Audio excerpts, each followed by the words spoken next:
비하인드 뉴스 지금부터 시작하겠습니다. 정치부 송지혜 기자가 나왔습니다. 자, 송 기자, 첫 번째 키워드부터 볼까요? 네, 첫 번째 키워드 최용해 리우 가는 길로 잡아봤습니다. 올림픽 얘기군요. 네, 최용해 북한 노동당 중앙위원회 부위원장이죠. 이 브라질 리우데자네이루에서 열리는 하계 올림픽 개막식에 참석하기 위해 오늘 오전 평양을 떠나 중국 베이징에 도착했습니다. 개막식은 다음 달 6일에 열리고요. 북한은 9개 종목에 출전할 선수 30명 정도를 파견한 상태입니다. 이 최 부위원장은 2014년부터 국가체육지도위원회 위원장직도 맡고 있습니다. 그런데 베이징과 브라질 간에는 직항편이 없기 때문에 브라질로 가려면 유럽이나 중동 또 미국을 거쳐야 합니다. 그럼 어디를 거쳐서 가게 됐습니까? 네, 북한에서 최 부위원장이 가지는 이 정치적 무게를 생각한다면 유럽이나 중동보다는 미국을 택하지 않을까 하는 전망이 나옵니다. 4차 북핵 실험 이후 북미 관계는 그야말로 악화일로인데요. 이런 상황에서 만일 최 부위원장이 이 미국을 경유하는 노선을 택할 경우에 정치적 해석을 낳을 수 있는 그런 동선으로 볼 수 있습니다.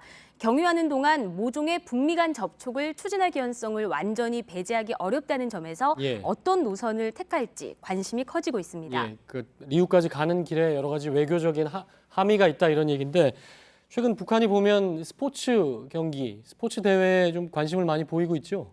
네, 그렇습니다. 오늘 미국의 소리가 북한 이용선 올림픽위원회 부위원장과의 인터뷰를 보도했는데요.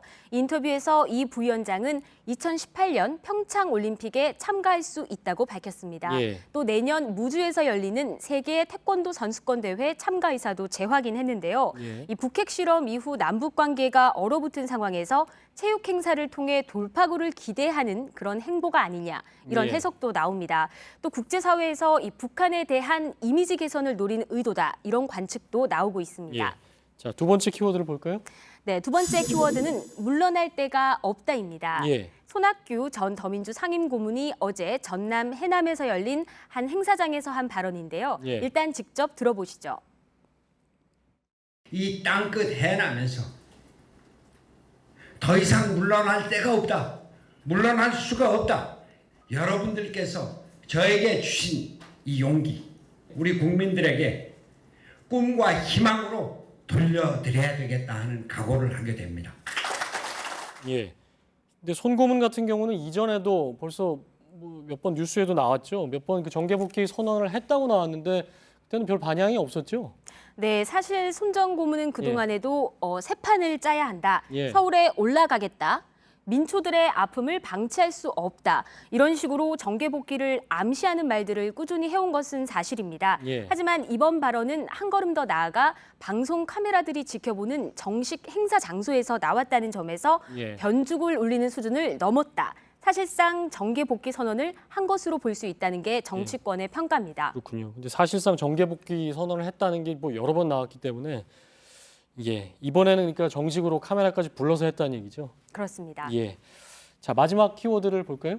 네, 마지막 키워드는 흥행 어찌하오리까로 잡아봤습니다. 제목만 봐도 새누리당, 민주당 전대 같은데 어느 당입니까? 네, 오늘은 일단 새누리당 전당대회 이야기로 준비를 해봤는데요. 다음 달 9일 예정이 돼 있습니다. 어제 후보 등록을 마치고 이제 본격적인 전대 레이스에 들어갔는데 분위기가 뜨지 않아서 고심이 많습니다. 일단 최경환, 서청원, 나경원 의원과 김문수 전 지사 등 이른바 화제의 인물들이 잇따라 불출마를 선언하면서 대회가 마이너리그로 치러지게 됐다. 일각에서는 이런 평가까지 나오는 상황입니다. 실제로 후보 5명 중에 원내대표 경력이 있는 인사가 한 명도 없습니다. 일반 시민들, 유권자들뿐 아니라 당내에서도 별로 관심을 못 끌고 있다 이런 지적이 나오고 있죠. 자, 정치부 송지혜 기자였습니다. 수고했습니다.